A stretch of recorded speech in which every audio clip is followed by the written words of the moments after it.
Bonjour à tous et bienvenue pour ce live ce soir, cette première conférence métier de l'année sur le thème des médias. Je suis très heureux d'accueillir Chloé Guédra, directrice conseil chez Havas Media Group.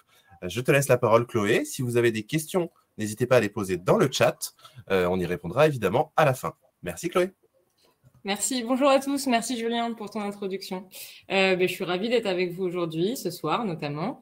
Je suis Chloé Guédra, je suis directrice conseil chez Havas Media donc, et j'accompagne en effet un portefeuille d'annonceurs, de marques dans leur stratégie média, digital et data.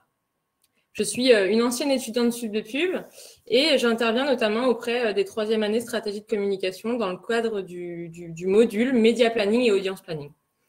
Donc, globalement, l'objectif de la conférence et ce qu'on a souhaité aujourd'hui, c'est pouvoir aborder avec vous tout l'écosystème média et plus précisément l'écosystème des agences médias, des régies publicitaires, des partenaires tech et data qui tiennent un rôle considérable dans la mise en place d'une campagne publicitaire. On voulait deuxièmement aborder avec vous les différents métiers, rôles et missions qui animent finalement l'ensemble de ces acteurs. Et enfin, on voulait aborder et on abordera avec vous en fin de conférence les aspirations et parcours pour y travailler. Donc en effet, je viens vous la préciser, on a prévu un temps d'échange à la fin où vous pourrez évidemment poser toutes vos questions. Avant de vous parler des métiers indispensables à la mise en place d'une campagne, il nous semblait important de revenir sur l'écosystème pour que vous puissiez vraiment disposer d'une vision d'ensemble et avoir clairement à l'esprit les différentes parties prenantes. Donc, je vous ai fait un petit écosystème qui, évidemment, n'est pas exhaustif. Donc, ne soyez pas attristés de ne pas voir, par exemple, telle ou telle agence. Et il a fallu que je fasse des choix arbitraires pour que tout rentre dans cette slide. Mais il vous permet d'avoir une vision complète et rapide des différents protagonistes lors de la mise en place d'une campagne publicitaire.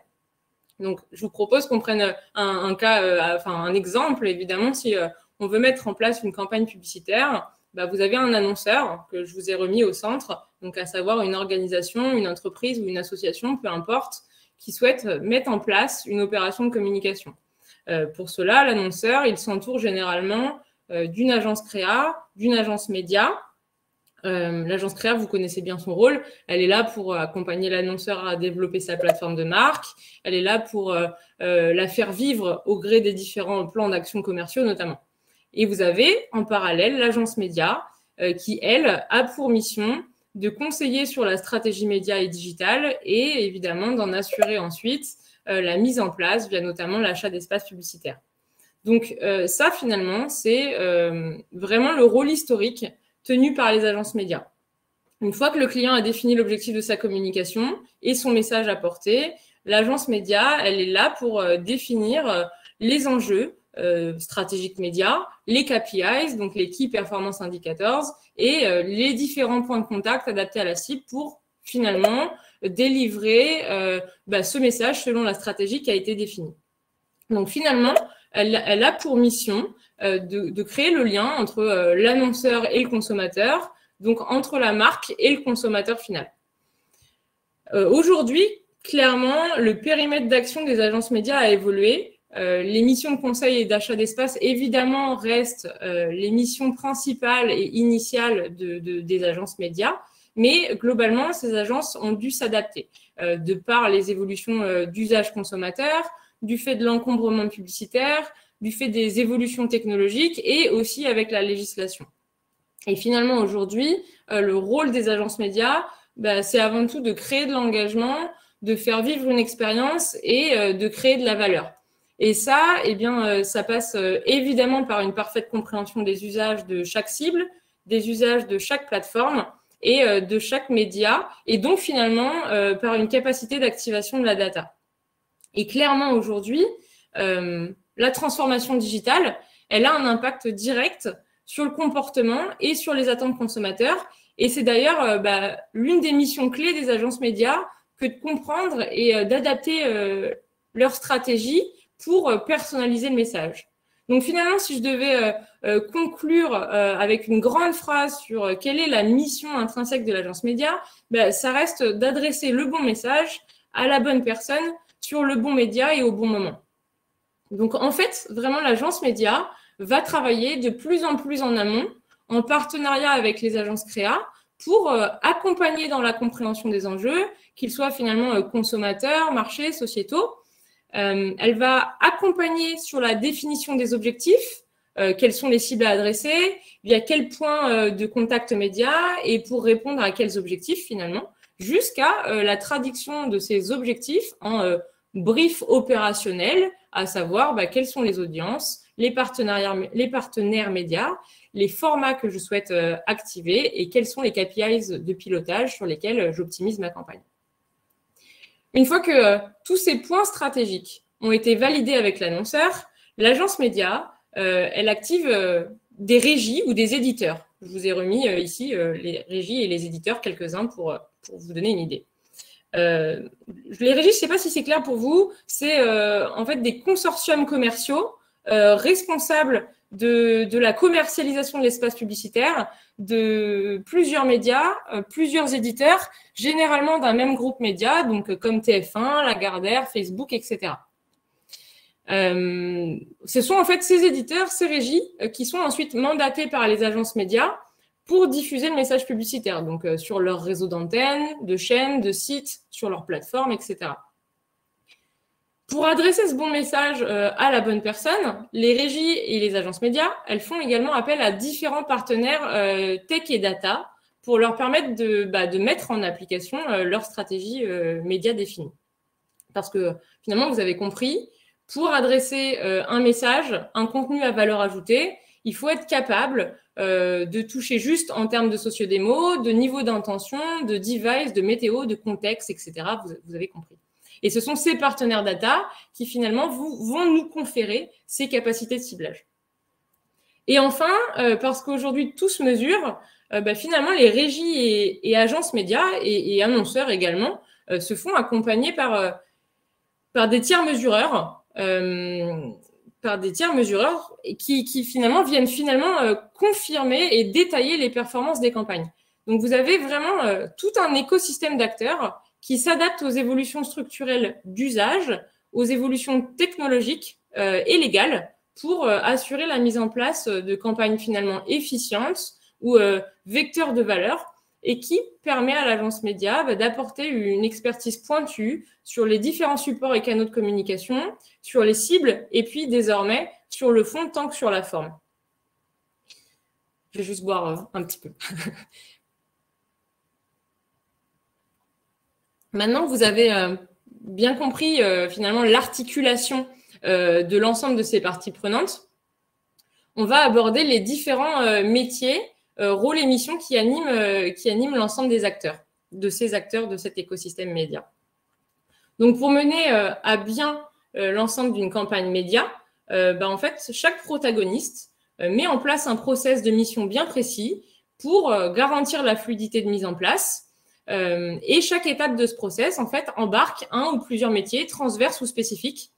Et on l'a vu juste avant, finalement, l'agence média et globalement l'écosystème média intervient de plus en plus en amont, donc de la compréhension des enjeux jusqu'à la mesure des performances de campagne. Donc, je vous ai remis en haut de la slide, juste ici, voilà, les rôles qui sont finalement propres à chaque partie prenante pour la mise en ligne d'une campagne. Donc, l'agence média, finalement, intervient sur l'ensemble du process. Premièrement, elle intervient sur la bonne compréhension des enjeux. Elle va étudier précisément le comportement, les attentes consommateurs, l'état du marché, les habitudes et innovations des concurrents notamment. Ensuite, elle va traduire ces enjeux en objectifs pour finalement les concrétiser et permettre de développer une stratégie média avec une définition des cibles, des touchpoints, donc des points de contact et des messages. Puis, elle va opérationnaliser cette stratégie média et finalement l'adapter à une activation média concrète, à savoir à un format, à une audience, à des KPIs, ce qui va au final amener à la mise en place et à la diffusion de la campagne. Et enfin, l'agence média, elle va piloter, elle va optimiser et mesurer l'impact de la campagne qu'elle a diffusée. Donc, vous avez en agence média, globalement, des métiers de conseil qui interviennent en transverse sur l'ensemble de ces phases.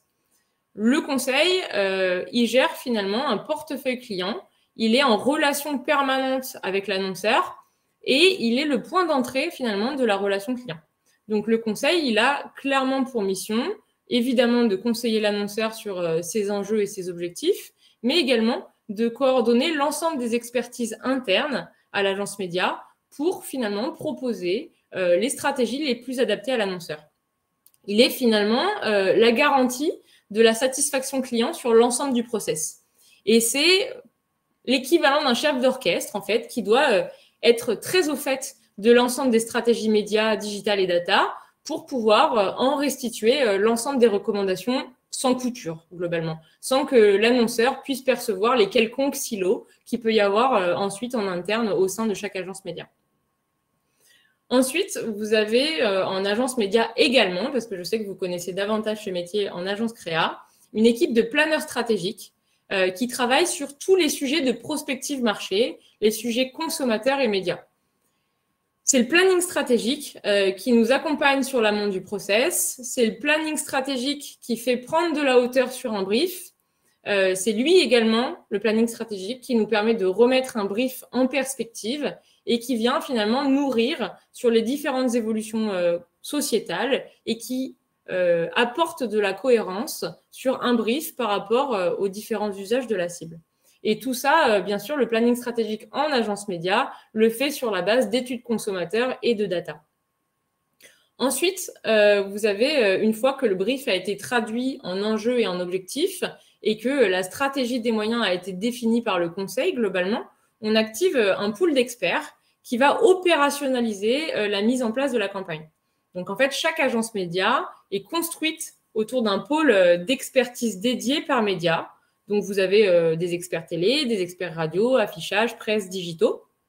Et au sein du digital, vous avez différentes expertises pour répondre évidemment à chaque spécificité digitale. Donc, vous avez des experts social média, vidéo, programmatique, search, performance, etc. Vous avez également tout un pôle qui est dédié aux opérations spéciales et qui met en place des campagnes ad hoc en dehors de toute activation média classique et qui travaille donc des opérations de contenu montées de toutes pièces entre une marque et un éditeur média ou une sphère d'influence, par exemple. Et finalement, donc tous ces experts médias, qu'ils soient opérations spéciales, digitales, affichage, etc., tous ces experts concrétisent la stratégie des moyens recommandés en activant les différentes régies qui auront été retenues dans le plan de campagne. Donc, ils sont là pour négocier les coûts, pour acheter l'espace publicitaire, ils gèrent la bonne mise en place des campagnes et surtout, ils pilotent et ils optimisent les différentes diffusions en fonction des performances et des KPI sur lesquels on s'est projeté. Une fois que la campagne elle est terminée, ces experts ils sont également en charge d'analyser les performances de la campagne pour tirer finalement un maximum de learnings et nous permettre de travailler une courbe d'expérience et de capitaliser sur les informations qu'on aura pu retirer de cette campagne pour capitaliser dessus pour nos prochaines campagnes.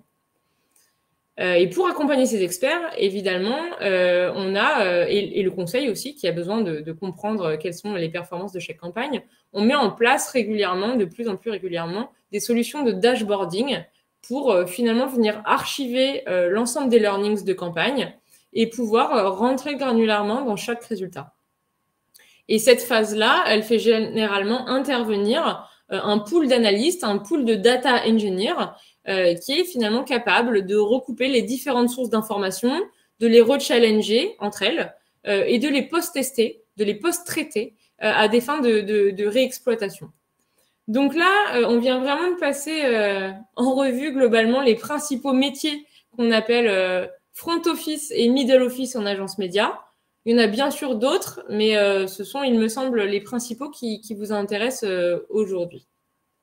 Ensuite, vous avez les régies publicitaires, les partenaires data et mesures, qui sont globalement organisés de la même manière, donc en miroir du process agence, avec en fonction transverse un sales, donc un commercial, qui va gérer tout un portefeuille d'agence, un portefeuille de clients, et qui va suivre finalement le process sur son ensemble. Donc de la relation client à la diffusion et finalement jusqu'à la restitution des résultats de campagne pour garantir, de la même manière que le conseil en agence média, la satisfaction de l'agence et de l'annonceur qui les aura activés. Le sales, il est lui aussi finalement le point d'entrée vers la régie. Donc, il va activer différents métiers en interne pour suivre finalement le process de mise en ligne et ou de diffusion d'une campagne. Voilà. Et pour info, on a de plus en plus de régies digitales notamment qui développent des studios créés en interne. Pourquoi? Parce que ça leur permet de remonter déjà sur un accompagnement créatif, mais également pour se positionner directement auprès des agences et des annonceurs comme finalement un partenaire développement créatif et pour faciliter finalement la compréhension, l'appréhension des spécificités techniques qui en effet sont propres à chaque régie et à chaque format et pour faire vivre finalement le message du mieux que possible selon le format de diffusion et selon les objectifs qui auront été assignés à la campagne. Et ensuite, vous avez donc à chaque fois un pool trafic qui va gérer la diffusion des campagnes et un analyste qui va notamment étudier les performances de chaque campagne et potentiellement diligenter des études post-test pour garantir les bonnes performances de campagne. Ensuite, et enfin, vous avez les tiers data et mesures. Et c'est généralement la même organisation, encore une fois, que celle que vous pouvez retrouver en régie avec un sales en transverse qui gère son portefeuille de clients, donc cette fois-ci agence ou régie, et qui développe soit des offres packagées avec les régies, soit des offres ad hoc avec les agences pour finalement répondre à un besoin de ciblage ou de mesure bien précis. Et ces sales, à chaque fois, ils font encore une fois appel en interne à un pool technique pour la mise en route des solutions et à des analystes pour post-analyser, post-rationaliser les performances qui auront été générées par chaque campagne et par chaque segment d'audience qui aura été en effet engagé sur la campagne. Voilà pour l'overview des métiers et missions qui globalement animent l'écosystème média. C'est dense, clairement, mais c'est finalement le reflet de la réalité. Ce qu'il faut que vous reteniez, c'est que c'est un secteur qui onboard énormément de métiers. C'est un secteur qui recrute. C'est un secteur qui est en permanente évolution. C'est sincèrement passionnant d'y travailler.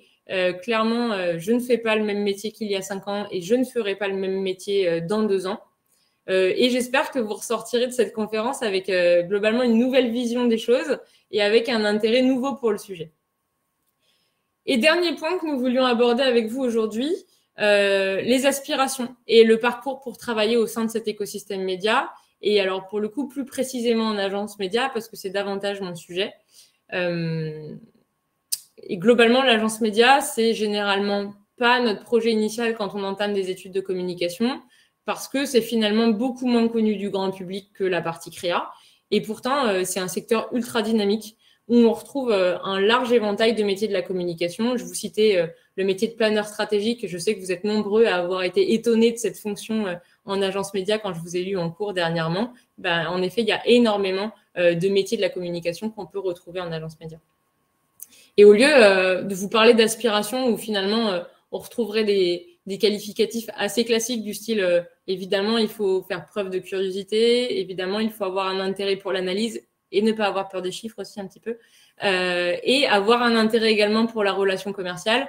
En fait, je préférerais vous parler de pourquoi j'aime mon métier et pourquoi finalement je suis contente de me lever le matin, même si des fois c'est dur. Mais parce que vraiment, travailler en agence média, c'est passionnant. Parce que c'est travailler pour un portefeuille client avec des problématiques toutes différentes. C'est jamais répétitif parce que ça vous confère une vision transverse des problématiques clients et également des différentes recommandations stratégiques et médias et créa. Parce que c'est concret, qu'on est globalement là pour trouver des solutions et parce que finalement, c'est très évolutif. Parce que tout évolue tout le temps, la technologie évolue, les usages évoluent, les plateformes évoluent, on s'interroge globalement sur tout, de la télé classique à la digitalisation des médias offline jusqu'au métaverse par exemple. Vraiment, le scope est aussi large que les points de contact avec un consommateur peuvent l'être. Donc, c'est vraiment très large. Et c'est vraiment la finalité et ce que j'ai envie que vous reteniez finalement de la mission d'une agence média. Vraiment, c'est d'avoir une vision sur l'ensemble.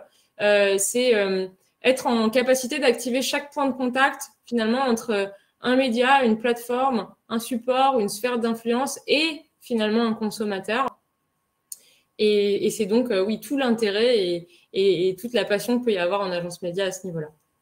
Et en termes de parcours, vous retrouverez donc un maximum de diplômés d'écoles de communication. Sup de Pub y est en effet très bien référencé, et d'écoles de commerce, avec finalement des spécialités strat, médias, digital. Tout dépend ensuite des métiers que vous ambitionnez en agence média. Côté conseil, globalement, ces 3 spécialités peuvent en effet vous aider à appréhender davantage l'environnement. Si vous vous projetez sur des métiers d'expertise ou en régie, le master stratégie des médias sera évidemment davantage en rapport avec vos missions ensuite. Si vous aspirez à travailler au sein d'une expertise digitale, vous avez finalement de nombreux masters portés sur le digital, e-commerce, réseaux sociaux par exemple, qui peuvent parfaitement correspondre également à vos ambitions. Et si vous rêvez évidemment de travailler en planning stratégique au sein des agences médias, c'est globalement la même formation, les mêmes spécialités qu'en agence créa. Et quel que soit finalement votre choix, gardez bien à l'esprit qu'il y a énormément de recoupements, énormément de passerelles, et que le choix de vos stages compte aussi pour beaucoup. Voilà, j'ai terminé avec cette présentation. On a abordé, il me semble, tous les points que nous nous étions fixés. Donc, si vous avez des questions, n'hésitez pas. Et puis, merci pour votre écoute. Merci Chloé, je pense que c'était très clair pour ceux qui avaient déjà une petite vision du secteur ou ceux qui n'en avaient pas du tout. Donc c'est très bien. Une petite question qui nous est arrivée sur le chat. Voir quel était toi ton parcours, Chloé? Est-ce que tu peux nous en parler un petit peu? Oui, bien Comment sûr. tu t'es retrouvée directrice conseil chez Havas Media? Ouais, alors pour le coup, j'ai un parcours assez classique et évolutif en agence média. Donc j'ai commencé en tant que chargée média au conseil chez Havas Media à l'époque. Vous voulez que je coupe peut-être la présentation pour qu'on se voit mieux? Non, remarque, je vais pas voir tout le monde. Donc j'ai commencé chez Havas Media en tant que chargée média, donc vraiment sur des notions d'opérationnalisation de stratégie média. Et puis en fait j'ai gravi les échelons, donc je suis passée consultante et j'en ai profité pour changer d'agence, et donc je suis passée chez Dentsu, pour qui j'ai travaillé chez pour BMW. Puis je suis revenue en tant que directrice conseil chez Havas Media de nouveau, où cette fois-ci je travaille pour globalement une grosse partie des retailers muliers, donc à savoir Decathlon, Kiabi, Jules, Saint-Maclou, etc. Voilà. En termes de parcours, j'ai fait 4 années à Sup de Pub et un master spécialisé ensuite. Voilà. Merci Chloé. Justement, comment ça s'est passé pour toi? Est-ce que c'était une évidence, les médias? Pas forcément. Est-ce que... Alors, de la même manière que tous les étudiants que j'ai rencontrés dernièrement dans le cadre du module audience planning, média planning, c'était pas une évidence, encore une fois, parce que quand tu commences, quand tu entames des études en communication, je pense que tu as absolument pas en tête tout l'écosystème qu'il peut y avoir derrière, en effet, la mise en place d'une campagne. Et donc, c'est au gré des stages que je me suis rendu compte, en effet, de cet intérêt pour les agences médias précisément. Je me suis attachée, en fait, à faire des stages dans chaque agence. Donc, j'ai fait agence créa, agence média, également en analyse. J'ai fait un stage chez Kantar pour vraiment avoir de la visibilité sur comment ça se passait aussi côté tech et data. J'ai fait un stage chez l'annonceur, et en fait, c'est l'éventail de ces stages qui m'a permis de me rendre compte, en effet, d'où est-ce que j'avais plus d'affinité et où est-ce que j'avais envie de travailler ensuite. Ok, tu as expérimenté un peu tous les médias, annonceurs, voilà, et c'était finalement décidé. Que les stages sont faits pour ça. Tout à fait, tu as tout à fait raison. Et là, tu as la chance de travailler donc, chez Havas Media, qui est quand même une très grosse agence. Je pense que c'est une des agences les plus connues en France, mais aussi à l'international. Comment est-ce que tu le vis? Est-ce que tu recommandes justement peut-être Havas Media pour faire ses premiers stages ou ses premières alternances? Ou est-ce que tu dirais plutôt de commencer alors déjà, comment je le vis, je dirais que je pense que je m'en rends plus compte. En effet, quand j'ai fait mon premier stage chez Havas Media, c'était incroyable et tout était complètement démesuré. Il s'avère qu'au fur et à mesure, tout devient complètement normal et à votre mesure. Oui, je pense que c'est passionnant de faire un stage en agence média, tout simplement parce que c'est très opérationnalisant, ça vous donne beaucoup de clés de compréhension, même si vous souhaitez finalement travailler en agence créa ensuite. Moi, je rencontre énormément de gens en agence créa et les discours et les façons de travailler ensemble sont bien différentes en fonction des interlocuteurs et aussi en fonction de leur capacité de compréhension de tout ce qu'il y a derrière. Et forcément, plus on est capable de travailler en effet en synergie, agence média et agence créa, mieux ça se passe, plus la stratégie est intéressante, plus finalement on porte haut l'annonceur. Et ça, en effet, ça fonctionne davantage quand vous avez un interlocuteur qui comprend exactement quelles sont vos problématiques et quelles sont les différentes interactions qu'il peut y avoir derrière. Donc, je pense en effet que travailler en agence média, alors évidemment, si ça vous intéresse, c'est particulièrement intéressant. Vous allez découvrir plein de choses. On apprend des choses tous les jours. Ce que je vous disais, c'est que c'est en perpétuelle évolution tout le temps. C'est ce qui fait que c'est passionnant. Globalement, les journées ne se ressemblent jamais. Vous regardez tous les soirs votre planning du lendemain pour voir ce que vous allez faire et ce qu'il faut absolument préparer ou pas, mais il y a zéro redondance. Et je pense que clairement, en tant que stagiaire, c'est très intéressant parce que vous allez engranger un maximum d'informations. C'est absolument pas un stage photocopie. On n'est pas avare en informations. Vous êtes stagiaire, vous avez accès à beaucoup d'éléments, beaucoup de situations qui vont vous apporter beaucoup pour la suite. Merci Chloé. Est-ce que tu conseillerais, alors c'est un peu dans la même idée du parcours, est-ce que tu conseillerais pour un premier job, alternance, premier stage, etc., plutôt de commencer chez l'annonceur quand on ne sait pas trop ce qu'on veut faire, ou plutôt en agence média, d'aller déjà voir quelque chose peut-être qui va être plus spécialisé? Alors pour le coup, je dirais que agence média, en tout cas au conseil, après je peux moins m'exprimer pour les expertises parce qu'en effet c'est plus pointu, mais au conseil, je dirais qu'au contraire ça donne une vision très transverse parce que vous avez finalement plein de portefeuilles, enfin vous avez un portefeuille client avec différents clients, différentes problématiques et du coup ça vous permet d'avoir une vision d'ensemble sur tout ce qui se fait en termes de médias, de communication, d'opérations spéciales sur l'ensemble du marché. Alors que pour le coup, quand vous êtes chez un annonceur, en effet vous êtes focus sur un sujet, une marque et vous avez moins de visibilité sur ce qui peut être fait à côté et vous avez notamment besoin des agences médias et créa pour vous nourrir et faire de la veille pour vous nourrir sur ce qui se passe à côté parce que globalement dans votre métier vous n'en avez pas forcément le temps et c'est globalement pas les missions qui vous sont premièrement demandées. Donc en effet je pense que commencer en agence média et c'est d'ailleurs souvent le parcours traditionnel, c'est-à-dire commencer en agence média déjà parce que c'est un peu plus impliquant en termes de charge de travail souvent et ensuite c'est vrai que les gens ont tendance quand ils switchent ensuite à passer chez l'annonceur mais dans un second temps parce qu'en effet déjà ils arrivent avec un background qui fait qu'en effet, c'est une expérience qui est reconnue chez l'annonceur et que c'est intéressant pour l'annonceur. Et aussi parce que dans l'esprit de tous, mais alors je ne saurais pas forcément vous dire si c'est vrai ou pas parce que j'ai des annonceurs qui travaillent beaucoup. En tout cas, dans l'esprit de tous, c'est des missions qui seront moins impliquantes, entre guillemets, en termes de temps passé au quotidien. Voilà. Et du coup, j'aurais plutôt tendance à conseiller de faire dans l'autre sens. Ok, merci Chloé. Est-ce que vous avez un conseil, parce que tu as, je sais pas pourquoi je te vous vois tout d'un coup, est-ce que tu as un conseil pour te démarquer lors d'un entretien, pour une alternance, pour un job? Est-ce que tu as un petit truc qui marche à tous les coups, ou que toi, tu aimes bien voir en entretien? Je dois vous dire qu'en entretien, on voit vraiment de tout, et notamment des gens qui viennent et qui ne savent pas pour quel poste ils postulent ou pour quelle entreprise ils postulent. Donc déjà, renseignez-vous un maximum sur l'agence, déjà ce que c'est qu'une agence média, c'est bien. Si vous avez suivi mes incroyables cours média planning, audience planning, peaufinez un petit peu. Non, pour le coup, juste ayez en tête les différents objectifs, les différents médias. Enfin, ayez vraiment en tête la grosse structure pour clairement pouvoir comprendre ce qu'on va vous raconter en entretien, pouvoir potentiellement vous positionner, poser les bonnes questions, etc. Je vous avoue que on n'a pas non plus des attentes qui sont incroyables et démesurées pour une alternance ou pour un stage. C'est normal. On a aussi conscience que vous êtes étudiant, que vous n'avez pas d'expérience. Ce qu'on vient chercher, c'est quelqu'un d'intéressé, quelqu'un qui s'est intéressé du coup, quelqu'un avec une personnalité qui a envie, qu'on sait que voilà, on pressent qu'en effet ça va fonctionner avec les différents caractères de l'équipe, avec cette envie de bosser, d'apprendre, etc. Déjà, si vous démontrez en effet cette envie-là, cet intérêt-là, je pense que vous partez gagnant.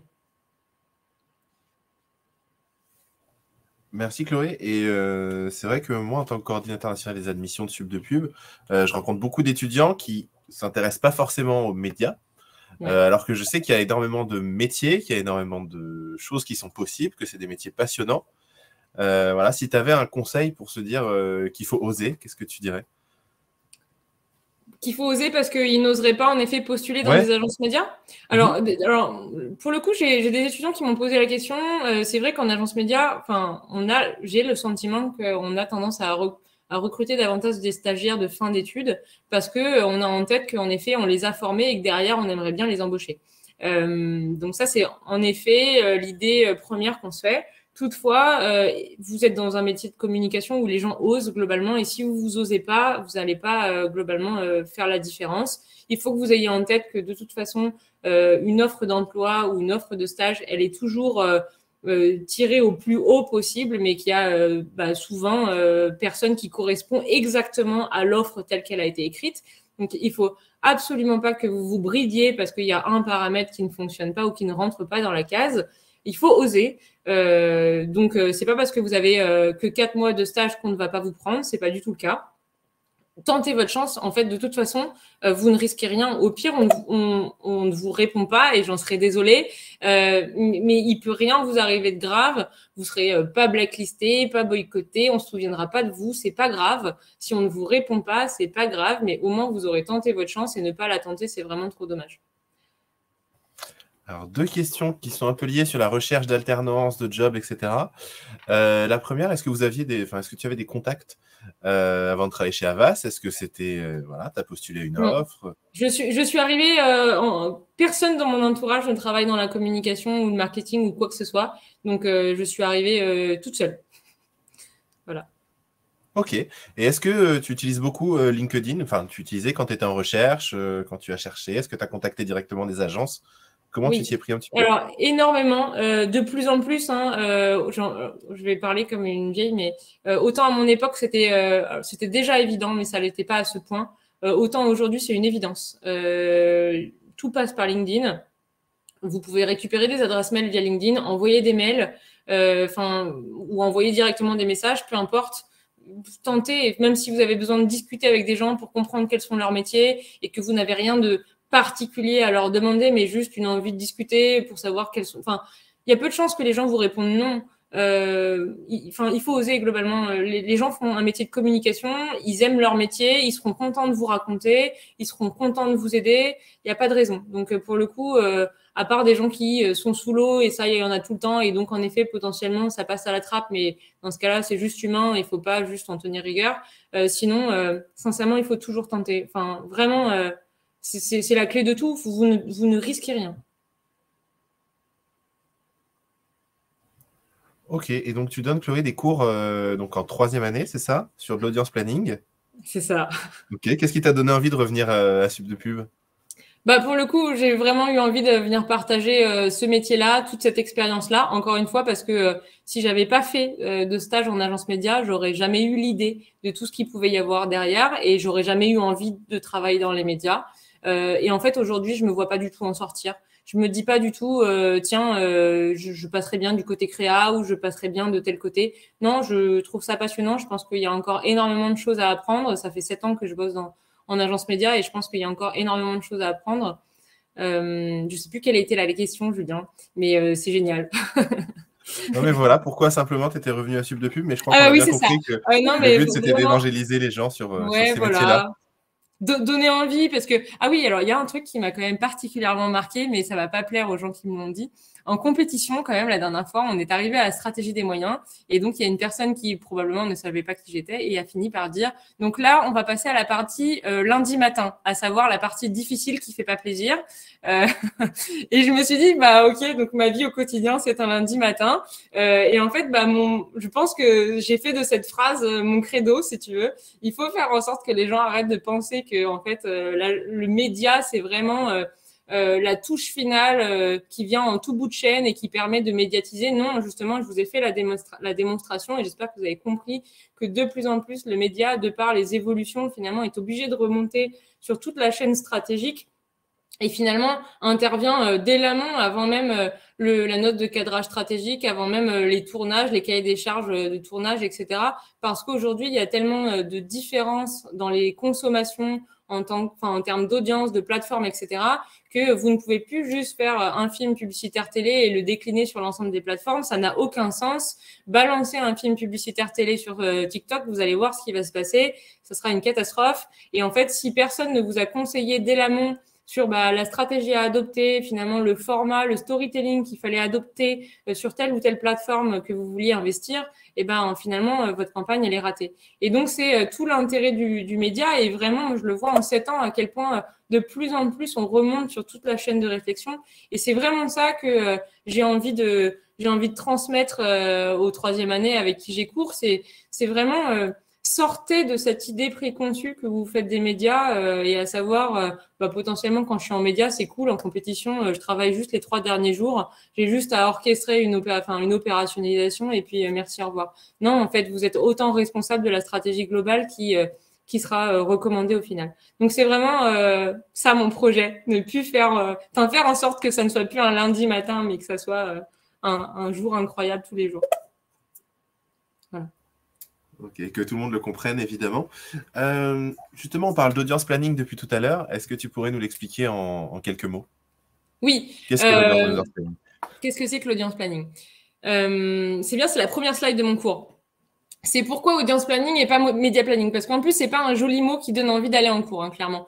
Donc en fait, à l'origine, on faisait du média planning. Ça voulait dire que globalement, on faisait du mass média. Quand on faisait de la télé, en effet, on achetait une audience socio-démo très large parce que vous souhaitiez cibler une femme 25-49 ans, par exemple. Vous alliez en télé, vous faisiez du mass média, vous adressiez finalement tout le monde de la même manière. Potentiellement, il vous arrivait un peu d'arroser le désert, mais voilà, en tout cas, vous faisiez du mass média. Aujourd'hui, avec l'évolution digitale au sein même du digital, ou même l'évolution digitale de tous les médias offline, finalement, avec la télé qui devient télé déconnectée, connectée et du coup délinéarisée, la télé programmatique, l'audio digital, l'affichage DOH, donc le digital out of home, etc. Vous avez accès à un inventaire de data qui est pléthore, en fait, auquel vous pouvez, que vous pouvez actionner. Et finalement, l'audience planning, c'est cette nouvelle promesse que de dire, grâce à la digitalisation de tous les médias, je suis capable d'activer X segments de data qui vont me permettre finalement d'adresser une personne de manière très précise, une audience. Ce sera plus une cible, ce sera plus du mass média, ce sera vraiment une audience pointue que je vais être capable d'aller chercher précisément sur tel ou tel média, à telle heure, sur telle zone, parce que je sais qu'elle y est précisément à tel endroit, à tel moment. Et l'exemple que je donne, c'est vraiment cette femme 25-49 ans versus moi, quand je travaille pour Decathlon, on va aller chercher, oui, peut-être une femme 25-49 ans, mais surtout intentionniste reprise de sport, intentionniste running. Peut-être qu'elle va être en recherche de soldes sur des chaussures. Peut-être qu'elle va être en recherche d'aide et de contenu pour reprendre le sport. En fait, c'est vraiment cette compréhension des usages et des cibles, finalement, qu'on va traduire en audience, donc en personnes granulaires, entre guillemets, grâce à l'accès de la data et grâce à la digitalisation des différents médias. Et tu évoquais tout à l'heure justement que le fait que ton métier est un peu révolutionné de manière régulière. Est-ce que tu pourrais nous parler d'une grosse révolution qu'il y a eu dernièrement, quelque chose qui a changé ta façon de concevoir les choses, un outil, un média On peut se parler du métaverse, je pense. Tout à fait. Non, mais pour le coup, alors c'est pas encore complètement concret parce que tout le monde se pose la question de ce qu'il peut y avoir exactement derrière, comment ça va se développer, et on en parle là de plus en plus depuis 3 semaines parce qu'en effet, Zuckerberg a fait son annonce et a renaimé Facebook, mais globalement le métaverse c'est quelque chose sur lequel tout le monde travaille depuis très longtemps. Finalement, quand vous êtes en train de jouer dans Fortnite ou dans GTA, c'est déjà du métaverse. Quand en fait le métaverse c'est juste un univers dans lequel on crée des relations sociales, un univers irréel dans lequel on crée des relations sociales, et finalement c'est comment les médias arrivent à s'inscrire directement au sein, ou les médias ou les annonceurs d'ailleurs, et surtout arrivent à s'inscrire directement au sein de cet univers irréel. Donc ça c'est un vrai sujet de réflexion sur lequel on a en effet de plus en plus de demandes, mais ensuite Il y en a plein d'autres, des révolutions, par exemple, la télé connectée et qui permet potentiellement d'adresser un flux délinéarisé. Pendant depuis toujours, en fait, la télé est adressée sur un flux linéaire. Ça veut dire qu'on adresse finalement à la coupure de Koh-Lanta le même message publicitaire à tout le monde. Chaque personne connectée devant sa télé à un même instant est adressée par le même message. Donc, ce que je vous disais tout à l'heure, potentiellement, il y a des fois où vous arrosez un peu le désert. Mais c'est pas grave, vous faites de la visibilité, de la notoriété et on s'y retrouve comme ça. Mais en fait, demain, potentiellement, la télé, avec justement cette nouvelle législation, parce que c'était avant tout une problématique de législation, avec cette nouvelle législation qui permet en effet de se saisir de la data des box, donc des fournisseurs d'accès Internet, on est capable finalement de venir délinéariser le flux. Et donc, ça veut dire que vous ne recevrez potentiellement plus le même message publicitaire à la télé que votre voisin, puisque vous ne serez pas considéré dans les mêmes niveaux d'intention ou dans les mêmes clusters affinitaires.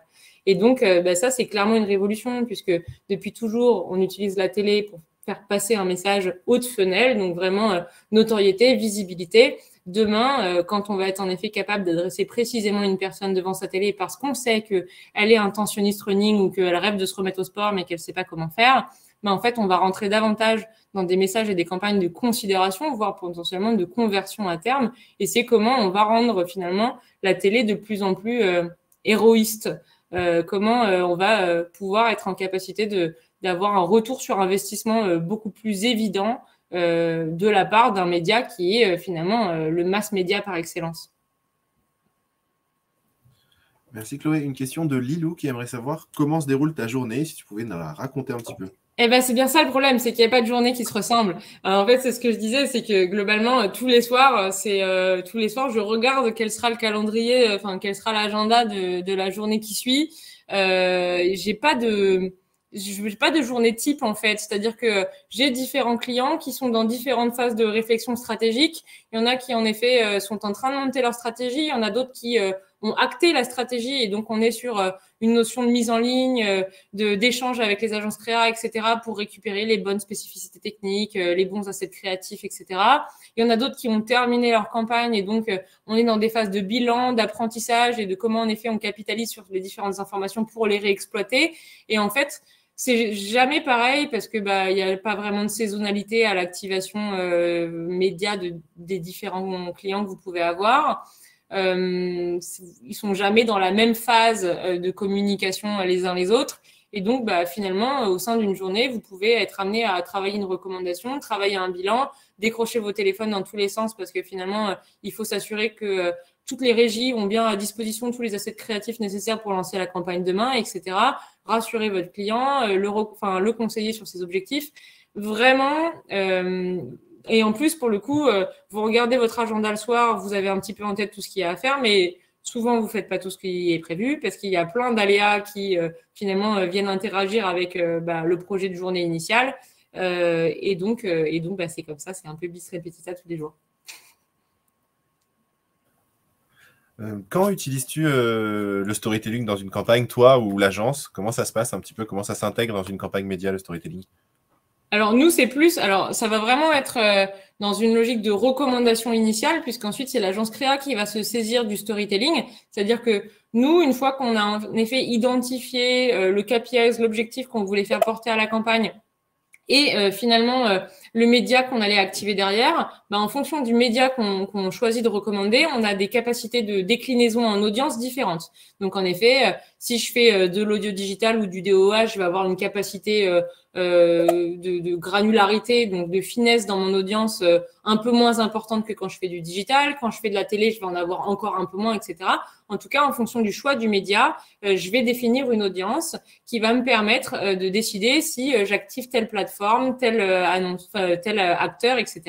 Et en fonction ensuite des acteurs que je vais recommander, je vais en effet expliciter très clairement quel est le storytelling, le ton qu'il est nécessaire d'avoir sur telle ou telle plateforme pour pouvoir finalement préparer l'agence créa dans l'élaboration de son cahier des charges et potentiellement dans sa déclinaison créative. Moi, je suis plus là pour en effet faire le relais, expliquer la manière dont ça se passe, quels sont les attendus consommateurs de chaque audience sur telle et telle plateforme. Et ensuite, c'est l'agence créa qui s'en saisit pour proposer quelque chose. En agence, est-ce que tu as la possibilité un petit peu de choisir tes clients? Est-ce qu'on te les propose par affinité? Pas du tout. Est-ce que tu peux être amené à travailler sur des sujets sur lesquels tu n'es pas à l'aise ou peut-être qui sont peut-être un peu voilà, les limites de tes valeurs? Est-ce que c'est des choses qui arrivent? Alors, pour le coup, on vous demandera toujours votre avis. Et globalement, quand vous postulez à une annonce, vous savez à peu près quels sont les annonceurs pour lesquels vous êtes susceptible de travailler. Donc, vous avez en tête, en effet, pour qui vous êtes susceptible de travailler. Après, c'est très évolutif. Ça varie en fonction des différents turnovers, des différents gains, etc. Oui, vous avez plus ou moins le choix. En tout cas, vous émettez un avis. Après, si vous êtes complètement contre un annonceur parce qu'il y a une valeur qui vous correspond pas du tout, on ne vous forcera pas. Mais parce que de toute façon, il faut que vous ayez envie de bosser pour cet annonceur, pour que vous puissiez en effet parfaire la relation, etc. et le conseiller correctement. Si vous êtes complètement contre ce qui est défendu, c'est compliqué et on sait que de toute façon, on court à l'échec. Donc, on ne vous imposera pas un annonceur si vous êtes complètement contre. Par contre, vous pouvez difficilement dire oh lui il commence un peu à m'agacer aujourd'hui, je prendrais bien lui. Non, c'est pas possible. Globalement, vous changez pas de client tous les jours, vous changez de client peut-être tous les 2, 3, 4 ans parce que c'est intéressant de faire un peu tourner la relation, d'amener un peu de sang neuf, une nouvelle réflexion, etc. Ça réengage notamment la relation. Mais voilà, c'est clairement pas un sujet qui est remis sur la table tous les jours. Est-ce qu'il y a, Chloé, des qualités qui te semblent indispensables pour travailler en agence média? Alors, c'est très généraliste, mais peut-être plus pour ton poste, pour le conseil. Est-ce que, voilà. Ouais, il faut être pugnace, faut rien lâcher. Il faut trouver des solutions pour tout. Globalement, vous êtes tout le temps en train de courir partout. Il y a beaucoup de feux qu'il faut éteindre un peu partout. Il faut trouver des solutions pour tout. Et surtout, il faut pas se satisfaire de la première réponse qu'on vous donne. Souvent, faut être en capacité de creuser, de rechallenger. Donc vraiment, je pense que c'est ça, c'est être curieux, ne pas se satisfaire de la première réponse, être capable de rechallenger avec des arguments, bien sûr. Si vous n'avez pas d'arguments, ça n'a aucun intérêt.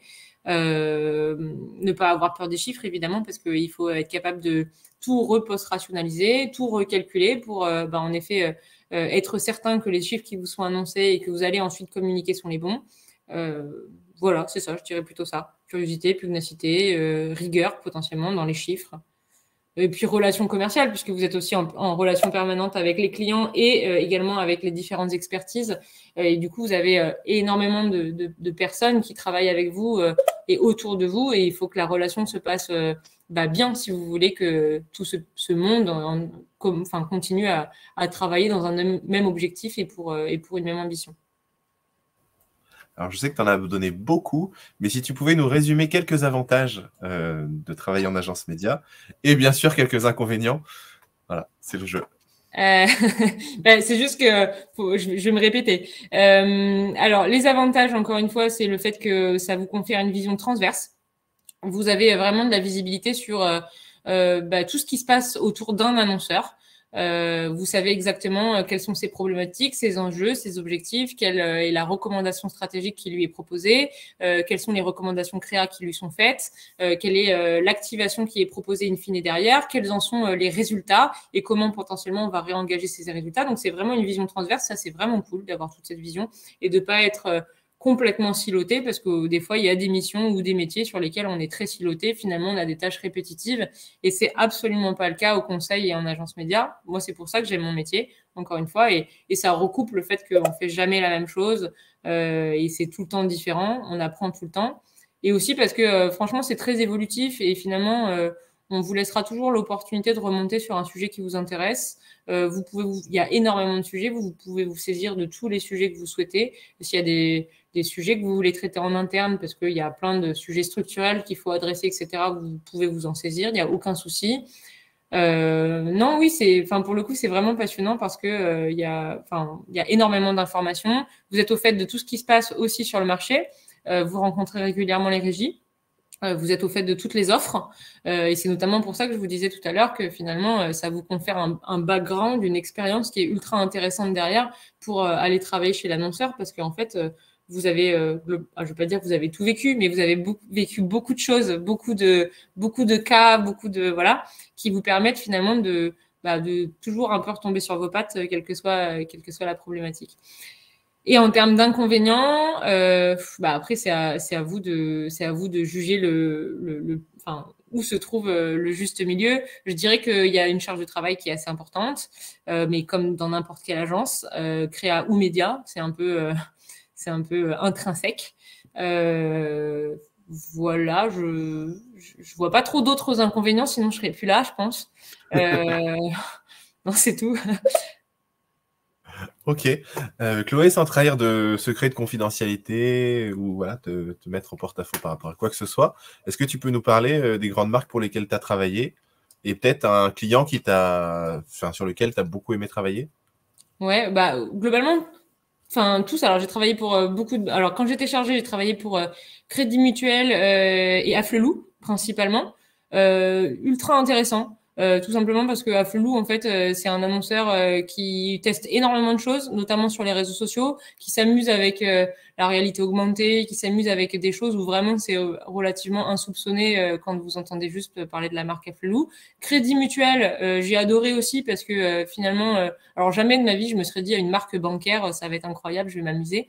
Mais en fait, c'est un secteur qui est en pleine transformation, qui se pose des questions sur énormément de choses. Et comme je vous le disais au départ, l'agence média aujourd'hui, de par en effet toute la data et toutes les études qu'elle a à disposition, elle remonte sur énormément de sujets. Et notamment sur des sujets de transformation.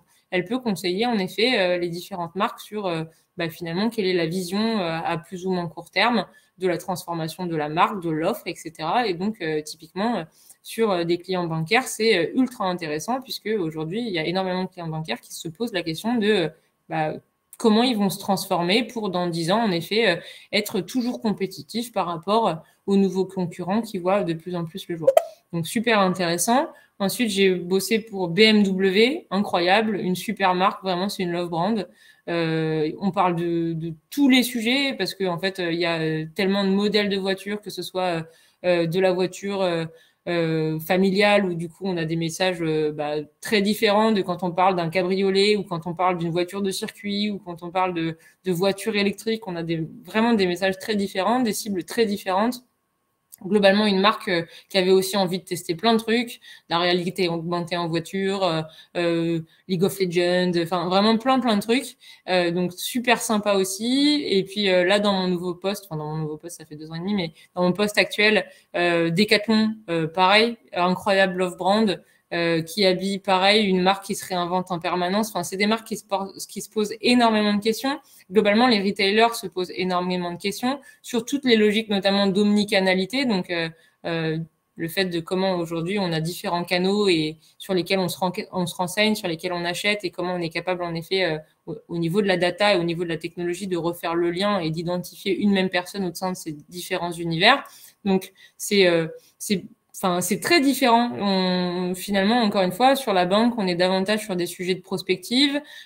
Sur Afflelou ou BMW, on s'amuse avec des formats incroyables. Enfin, on fait des choses un peu innovantes. Sur le retail, on se pose des vraies questions technologiques, de recoupement de data, etc., qui finalement vous apprennent beaucoup et qui vous serviront toujours. Je pense que y a très peu de secteurs sur lesquels j'aimerais moins travailler. Il y en a, hein, par exemple, la grande distribution alimentaire, ça me fait pas délirer. Ce qu'on appelle les FMCG, ça me plaît moins, mais c'est propre à moi. Il y a plein de gens qui adorent les FMCG. Mais je pense que clairement, il y a énormément de marques et de secteurs très intéressants, même si au prime abord, vous n'êtes pas incroyablement séduit par telle ou telle marque ou tel secteur. Ok, et à l'inverse, est-ce qu'il y a une marque qui te fait un petit peu rêver, ou si un jour elle tombe dans ton portefeuille, ce sera cri de joie, champagne Je pense qu'en vrai, avec BMW, Decathlon, j'ai déjà été bien servie. Non, j'ai pas d'aspiration. J'ai pas d'aspiration. Je m'occupe là dernièrement de Picard. Je suis ravie de bosser pour Picard. C'est vraiment une super belle marque. Non, je pense qu'il y a plein de potentiel à aller chercher partout. Et je pense surtout que des fois, ce qu'on considère être comme une super marque ou une love brand est pas forcément aussi intéressant qu'on l'aurait imaginé. Et inversement, des marques sur lesquelles on ne se serait pas projeté finalement vous confèrent énormément d'expérience et d'apport pour la suite. Alors, tu y as déjà répondu, Chloé, mais quelqu'un a à nouveau une question sur ton parcours d'études. Est-ce que tu peux nous en parler en détail? Est-ce que tu as fait une formation en médias, si ce n'est les cours de troisième Non, année en audience planning? j'ai pas fait de formation en médias. Alors, je suis plus très au fait s'il y a toujours des BTS ou pas chez Non, Subdepub, mais il n'y a plus de BTS. voilà. Donc, je suis rentrée en première année post-bac. J'ai fait un BTS. Ensuite, j'ai fait une troisième année. Je sais plus comment ça s'appelle. J'ai fait une troisième année en strat et j'ai conclu à Subdepub par une quatrième année, donc un master 1 brand stratégie, donc strat en anglais globalement, avec un cursus en anglais. Et ensuite, j'ai fait un master 2 à l'époque, chaire recherche et valeurs à l'IA de Paris.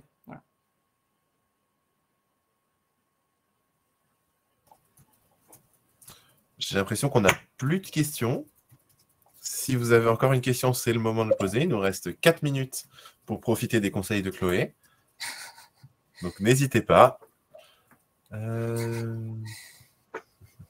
l'impression que tu vends des fraises, Julien. C'est bien. Pourquoi? Ça fait un peu fin de marché. Ça fait un peu fin de marché, mais c'est la dernière question, tu vois. Si l'annonceur a en son sein une équipe créative qui supervise un petit peu la campagne, est-ce qu'il y a une obligation de passer par des agences médias? Est-ce qu'elle peut directement passer par une régie? Elle peut passer directement par une régie. Ça dépend du média activé. Si c'est du digital, si c'est de l'affichage, oui, ça pose globalement pas de problème. Si c'est de la télé ou de la radio, ça va être globalement plus compliqué parce qu'il y a des capacités d'achat bien particulières et puis c'est compliqué d'acheter de la radio ou de la télé. On achète ça sur des logiciels professionnels qui sont particuliers. On décroche pas juste son téléphone en demandant le spot de 20 heures après Koh-Lanta ou avant Koh-Lanta. Donc, il y a des process d'achat qui sont particulièrement complexes et qu'il faut comprendre. Et globalement, vous avez peu d'intérêt à acheter en plus la télé en dehors d'une agence média puisqu'il y a des capacités de négociation qui sont assez importantes. Et c'est aussi ce à quoi sert une agence média, globalement, à négocier très fortement les coûts bruts pour les transformer en nets. Et on a en effet des négociations qui sont importantes. Globalement, au-delà du digital, où ça arrive qu'il y ait des annonceurs en effet qui internalisent les achats et les coûts digitaux, sinon ça se fait assez. Merci Chloé. Et j'ai perdu ma question, c'est dommage. Non Chloé, je voulais savoir un petit peu ton premier bon souvenir en agence média, la première semaine, parce que voilà, il y a des choses qui sont très techniques hein, en audience planning. C'est géré avec des annonceurs qui sont au fait de ce qui se passe souvent. Voilà, c'est pas forcément évident de s'accrocher dans ces métiers-là au départ, parce qu'il y a plein de choses à savoir. Mais voilà, je pense que tu as accroché très vite. Et est-ce que tu as un premier souvenir, un premier contrat, quelque chose qui s'est très bien passé la première semaine? Je ne sais pas. Je ne sais pas répondre à ta question. C'est la dernière question, c'est pour ça qu'elle est dure. Ouais, mais c'était la dernière de la dernière, parce qu'il y en a déjà une autre avant. Exactement. Ouais. Non, mais donc là, on est vraiment sur le fond de fraise. Écoute, non, j'ai pas d'expérience ou de choses marquantes qui me reviennent sur la première semaine. Juste ouais, le fait de réaliser en effet toutes les équipes qui peuvent travailler derrière finalement une mise en ligne de campagne, c'est juste inconcevable.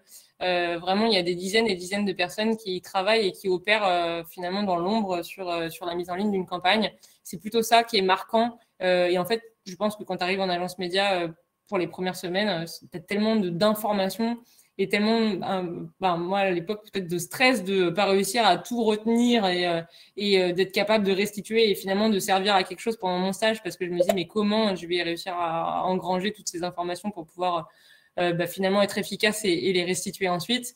Je pense que c'est surtout ça qui vous anime, enfin en tout cas qui moi m'a animé dans mes débuts de stage. Être capable de en effet récupérer toute cette information, la comprendre, la synthétiser et ensuite de la restituer. Plus qu'un fait marquant. Voilà. Désolée hein, pour cette réponse, c'est pas incroyable. Non, c'était très bien pour finir. En tout cas, tu as beaucoup de remerciements dans le chat et dans les questions. Donc, moi aussi, je te remercie beaucoup, Chloé, d'avoir accepté de te prêter à ce jeu en digital qui n'est pas forcément évident, à distance, sans voir forcément les personnes qui nous regardent. Mais en tout cas, on a eu un très bon public ce soir, beaucoup de questions. Ils ont été très intéressés par les métiers des médias. Donc ça, c'est très bien. Moi, je voulais vous remercier aussi tous les spectateurs de nous avoir suivis, d'avoir posé vos questions. N'hésitez pas, là, on a parlé beaucoup des métiers des médias, mais Sub2Pub propose aussi plein d'autres formations et qui ouvre à beaucoup d'autres métiers. Et vous pouvez venir nous voir en journée porte ouverte si vous voulez en savoir plus sur les métiers de la com, du marketing, des agences, des médias, de la publicité, de la création, de la data, du digital. Prochaine journée porte ouverte le 11 décembre à Lyon et à Paris et le 15 janvier à Bordeaux. Merci beaucoup, Chloé. Merci à vous tous. Et au revoir. Bonne fin de journée. Bonne fin de journée, au revoir. Au revoir.